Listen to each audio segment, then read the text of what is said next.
అక్క పెళ్లి పనుల్లో ఇది మనకి డే 2 అనమాట. ఈ రోజు మనం పెళ్లి కార్డులు ఎక్కడ ఎత్తున్నామంటే మా ఊరు మొగల్తూరు నుండి స్టార్ట్ అయ్యి గొల్లపాలెం, భీమవరం అలా మొత్తం ఇద్దామని మేమైతే ప్లాన్ చేసుకున్నాం అనమాట.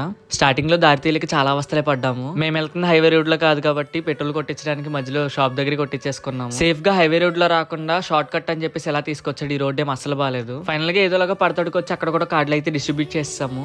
ఈ ఊర్లో కూడా మనల్ని చూసిన వెంటనే ఒకరైతే గుర్తుపెట్టారనమాట. మీకు ఛానల్ ఉంది కదా, సాంగ్స్ పడతారు కదా. ఈ ఊర్లో కార్డు ఇవ్వడం అయిపోయిన తర్వాత వేరే ఊరు ప్రయాణం అయితే స్టార్ట్ అయింది. దాని తర్వాత మళ్ళీ వాళ్ళని వెళ్ళి అడ్రస్లు అడుగుతూ తొమ్మగొప్ప అయితే చేరుకున్నాం. వచ్చిన తాతయ్య వాళ్ళు లేరని చెప్పేసి ఇంటికి వెళ్ళిపోయి ల్యాప్టాప్ అయితే ఆన్ చేశాను భోజనం చేస్తూ. భోజనం చేస్తే కాసేపు రెస్ట్ తీసుకుని మళ్ళీ భీమవరం అయితే వెళ్ళాను అనమాట. పెళ్లికి సంబంధించిన లైట్స్ అవి తీసుకుందామని. భీమవరంలో లైట్స్ అవి తీసుకున్న తర్వాత అమ్మమ్మ వాళ్ళ ఇంటికి వెళ్ళి మళ్ళీ పెళ్లి కార్డులు ఇవ్వడం స్టార్ట్ చేసాము. మధ్యాహ్నం ఎక్కడైతే పెళ్లి కార్డులు ఇవ్వడం ఆపేసాం, మళ్ళీ అక్కడ నుండి స్టార్ట్ చేసాం అనమాట పెళ్లి కార్డులు ఇవ్వడం. ఈ పెళ్లి కార్డులు ఇవ్వడం స్టార్ట్ చేసిన దగ్గర నుండి ప్రతిరోజు పెన్ పోగొట్టేస్తున్నాను. దగ్గర చుట్టాలకు మా మమ్మీతో పెళ్లి కార్డులు ఇప్పిద్దాం అనుకున్నాను, అవ్వట్లేదని నేనే ఇచ్చేసాను. మా వదిన వాళ్ళ అమ్మాయి జేబీస్ వాయిస్ వీడియోస్ చూస్తుంది నేను వెళ్ళిన తర్వాత. అలా ఈ రోజు పెళ్లి కార్డులు ఇవ్వడం ఎండ్ అయింది. మళ్ళీ నెక్స్ట్ వీడియోలో కలుద్దాం. Praise Lord, bye.